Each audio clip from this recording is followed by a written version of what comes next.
Quand ma grand-mère est décédée, je me suis dit, mais qui va être garant de nos cultures en fait? C'est l'héritage en fait. C'est tout simplement ce désir que ce ne soit jamais oublié. Pourquoi on me dit tout le temps que je fais de la danse orientale, de la danse du ventre? Pourquoi nos danses, personne ne les connaît? C'est hyper important de se reconnecter à ce qu'on est vraiment. Je peux pas me trahir et j'ai pas le droit de trahir les miens. Les cultures amazirs, ce qu'elles disent, c'est on a le droit d'avoir plein de gens différents avec plein de rites différents. Et en fait, on arrive à vivre ensemble. Wer in Frankreich Berber sagt, meint die Amazigh. Ich persönlich ziehe Amazigh, freier Mensch, vor, denn Berber bedeutet Barbar.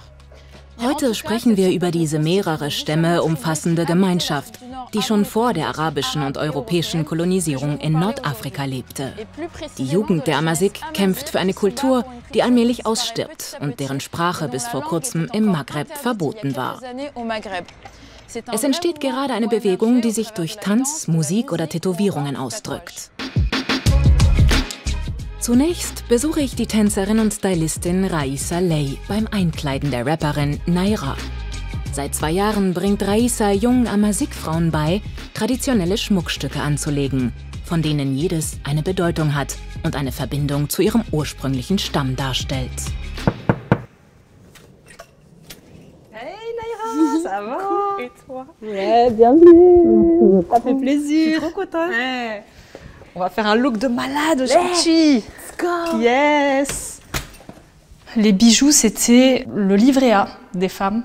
Donc, plus elles avaient de bijoux, plus elles se constituaient en fait leur patrimoine financier à vie. Et chaque bijou a une place particulière et une fonction particulière. Chaque élément a sa symbolique. Je te tiens. Voilà. Ma mère est marocaine.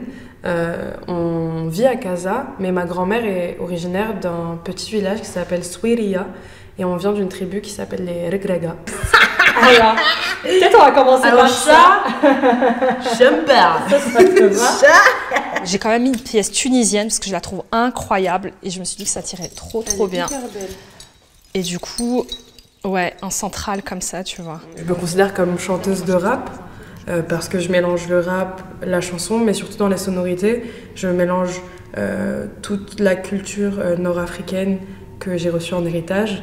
Donc que ça soit dans la manière de chanter, dans mes textes, dans les sons, les éléments de prod qu'on met dans nos instrumentales. On essaye vraiment de sampler des choses qui ont influencé et impacté mon enfance.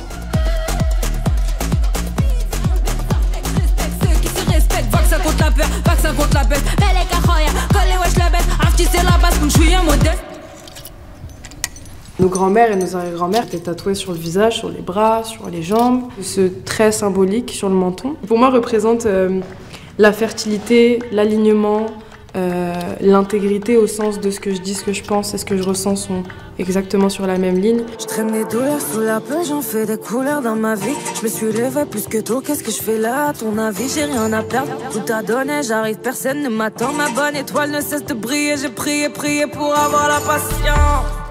Moi, ça me donne beaucoup de joie, de fierté. J'ai envie de les soutenir. Ça donne beaucoup d'espoir et ça ravive aussi en fait, les axes de transmission.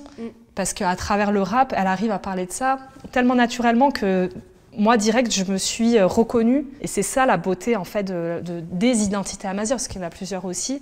C'est de prendre ce qui nous parle, ce qu'on connaît, et de l'exacerber et que ça parle aux autres directement en fait. C'est hyper émouvant quoi. Ouais, là ça m'a mis un peu lâché, justement pas. Bon, yes, on est là. On va pas pleurer tout de suite. Hein. Non, en plus je me suis maquillée. Un truc qu'on voit tes ongles un peu. Raissa spricht vom Matrimonium der Amazigh, weil in dieser Kultur die Frauen die Überlieferung garantieren. Doch vor allem die mündlich weitergegebenen Traditionen drohen auszusterben. Schriftstücke aus der Kolonialzeit wiederum übermitteln ein exotisches Image, das jungen Amazigh nicht zusagt. Es ist heute noch schwierig, aktuelle Bilder von Amazigh-Frauen zu finden. Diese stammen aus der Doku Azar von Malik Bourkache, dessen Ansatz darin besteht, sie aus einer anderen Perspektive zu zeigen. Je vois rien avec les lunettes. Je sais même pas où sont mes yeux, genre. Ah. Naira und Raissa legen ein neues Archiv an. Während in Nairas Musik Amazigh-Klänge ertönen, zeigen Raissas traditionelle Tänze Einflüsse von Hip-Hop und Wacking. Einem Tanz, der in den USA durch die queere afro- und lateinamerikanische Gemeinschaft populär wurde.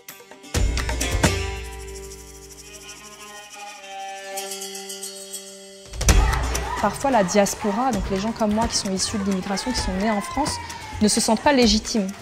Parce qu'ils n'ont pas eu tous les éléments de transmission orale, ils ne maîtrisent pas tous les éléments culturels. Ça a été mon cas. Merci pour celles qui viennent pour la première fois. Donc ce soir, c'est un cours de fusion Wak Amazigh qui consiste à fusionner, mélanger la danse Waking avec des danses Amazigh. Donc on va essayer de travailler les deux en dissocié et après de combiner le tout. Ce que je retrouve en commun entre les danses Amazigh et la danse Waking, c'est la fierté, représenter une identité, représenter une culture. Et puis, certes, le Waking est né de la communauté LGBT, mais rapidement, ça a été approprié aussi par des femmes pour véhiculer un certain empowerment. 1, et on monte. 2, on va les taper derrière. Et la tête ne bouge pas, on reste classe, voilà. 3 et 4. 1 et 2, 3, 4. L'idéal quand on fait ce mouvement en fait, autour de la tête et n'importe quel autre mouvement de Waking autour de la tête, c'est d'être le plus proche possible du menton. Attention, que claque, ou bien le nez, ou bien les lunettes, moi j'ai tout fait dans ma vie. Donc je peux vous recommander d'à peu près votre sternum, chacune est faite différemment, de poser ce fameux point là, cette fameuse phalange d'index, ici.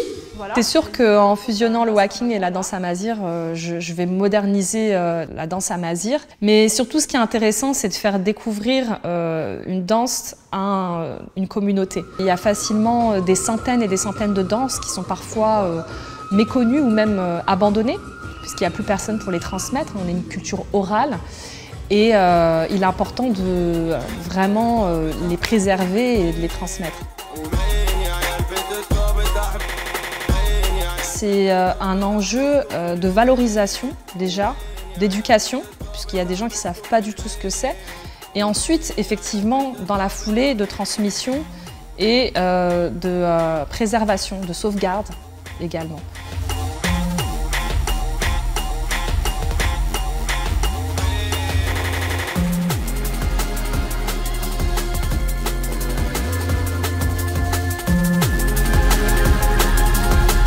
Es ist bewundernswert, dass viele junge Amazigh versuchen, ihre Traditionen zu bewahren und die Kultur in der Gegenwart ankommen zu lassen, indem sie ultramoderne Codes einbauen. Eine von ihnen ist Sarah alias Cyclone. Sie dachte sich, dass die Großmütter der Amazigh gut in ein Cyberpunk 2077-Szenario passen würden. Also hat sie Cyber Sha'abi erschaffen. Sha'abi ist ein Musikstil, der als Gegenstück zu arabischen Liedern entstand. Cyclone garniert ihn mit Elektrosounds und Musik aus Videospielen.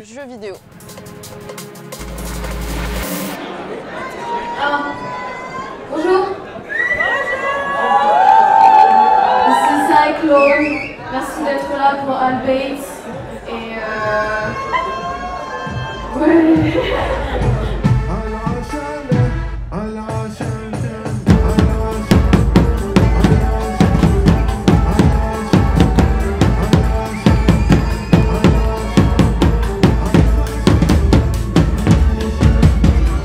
Je fais du Cyber Sha'abi.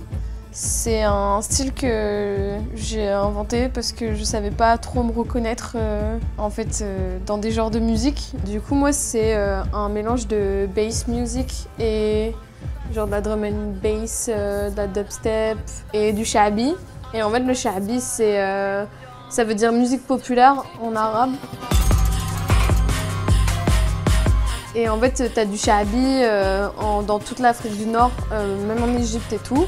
Et le Sha'abi, pour chaque région, il veut dire quelque chose de différent en termes musical.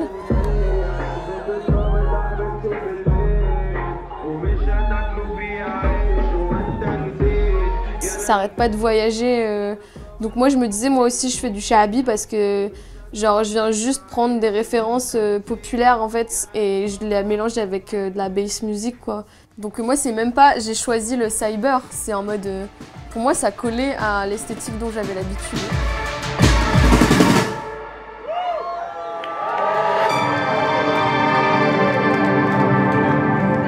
Voilà, on arrive au dernier morceau.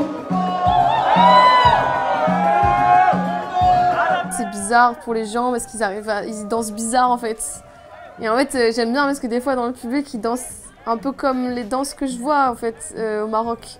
Et en fait je les oblige à danser. C'est trop marrant parce qu'ils savent même pas d'où ça vient en fait. La transmission elle passe aussi par là. Moi mon rôle en fait c'est peut-être de un peu plus normaliser ce genre de rythme qui n'existe pas dans la musique électronique quoi.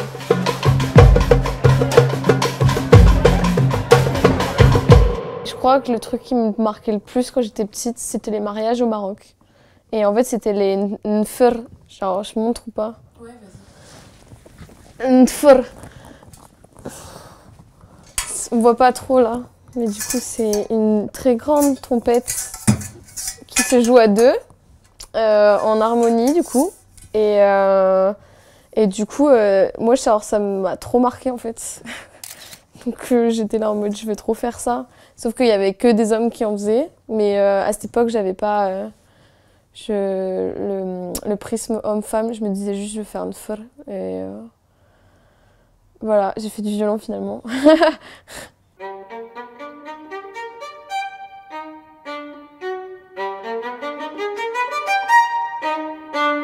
Moi, j'ai renoué avec la culture amazigh par la musique parce que en gros, mon cousin il m'a envoyé des instruments. Il est dans une troupe de Gnawa, de Shaabi, et il est au Maroc. Et il m'a envoyé les instruments qui jouent quoi, dans sa troupe de Gnawa. Et en fait, il m'a envoyé juste des vidéos de WhatsApp de comment ça se jouait. Et du coup, j'ai appris comme ça, par WhatsApp, les morceaux, enfin, les instruments quoi. C'est un enjeu majeur de faire vivre toutes les cultures qui sont en train de disparaître. Et moi, pour moi, l'enjeu majeur vraiment, c'est d'essayer de penser un futur avec ces cultures.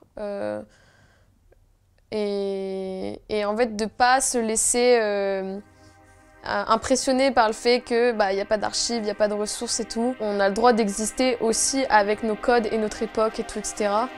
Et ce qu'ils nous ont donné, c'est trop bien. Mais genre, nous, maintenant, c'est à nous de créer les nouveaux codes amazigh. Et ça peut être tout, quoi, en fait. Ça peut être tout.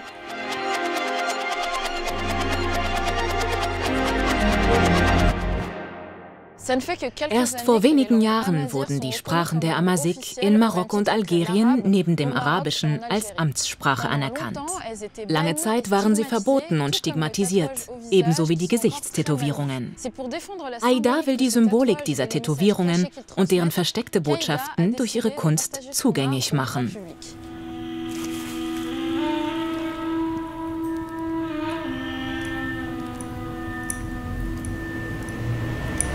Premier tatouage que j'ai fait, j'avais 11 ans et je tatouais mes copines dans les toilettes du collège à la lame de rasoir et à l'encre de Chine et je faisais déjà des symboles amazigh. La partie que je préfère dans mon travail, c'est quand je reçois des photos de grand-mère, d'arrière-grand-mère et que je peux raconter à la petite fille qui me les apporte ce que portait sa grand-mère. Et en fait, c'est ça, c'est-à-dire que les tatouages qu'elle portait racontaient leur histoire aussi.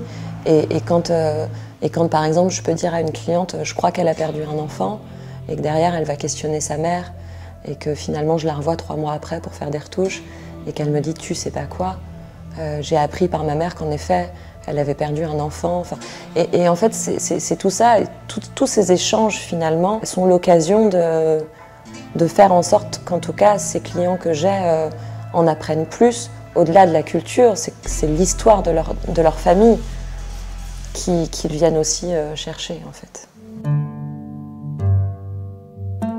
Ma vocation à moi, mon aspiration, elle est vraiment d'être le plus fidèle possible à ce qui se faisait avant. Je n'invente pas de motifs, je n'essaye pas de styliser les compositions, je l'essaye de les rendre le plus fidèle à ce qui se faisait. Du coup, tu as les 2 lignes, et puis tu vois, en dessous, je l'arrête un peu avant. Ouais. Mais ce qui m'importe, c'est que de face, on ne voit pas où ça se termine finalement.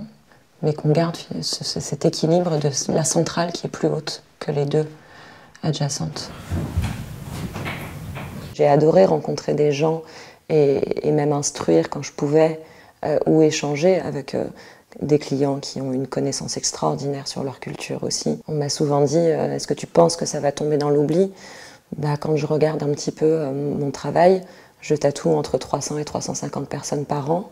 Je me dis que finalement, à mon échelle, en faisant ça, il y a peut-être un peu plus de chance qu'en tout cas ce soit jamais vraiment oublié ou que ça continue d'interroger.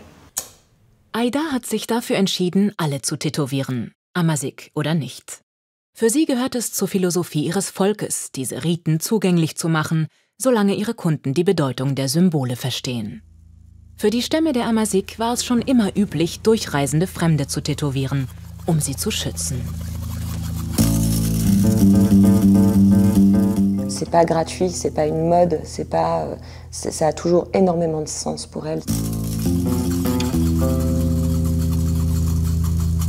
La façon dont j'essaye de faire réfléchir les gens à ce qu'ils vont se faire, je leur demande vraiment de réfléchir à leur histoire, à ce quoi ils aspirent, et la dynamique elle est là finalement, et en fonction de ce qu'ils me racontent, je vais piocher et puiser dans les symboles qui seront en corrélation toujours avec leurs valeurs. L'esthétique finalement a presque plus tellement d'importance puisque finalement la composition fait écho avec eux et avec leur histoire et que c'est ça qui est important. Et avec chacun d'entre eux, on a une proximité et ils se livrent vraiment quant à leur histoire. Et tout ce que je dessine est toujours en corrélation avec leur vie, leur passé, leurs aspirations.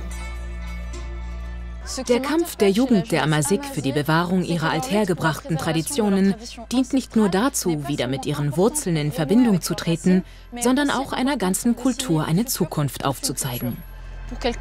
Um sie zu bewahren, wird sie verändert, damit nicht alles in der Vergangenheit erstarrt. Durch Brücken zwischen ihrer französischen und ihrer Amazigh-Identität gelangen die Menschen zu einer dritten Kultur, die ein Spiegelbild unserer zunehmend hybriden Welt ist. C'est dur en fait d'être d'Afrique du Nord aussi parce que tu sais pas si t'es marocaine, tu sais pas si t'es nordaf, tu sais pas si t'es amazigh, tu sais pas si t'es franco-marocaine, tu sais pas si t'es française d'origine. Enfin, en fait, amazigh c'est une identité politique. C'est l'identité de la liberté en fait pour moi.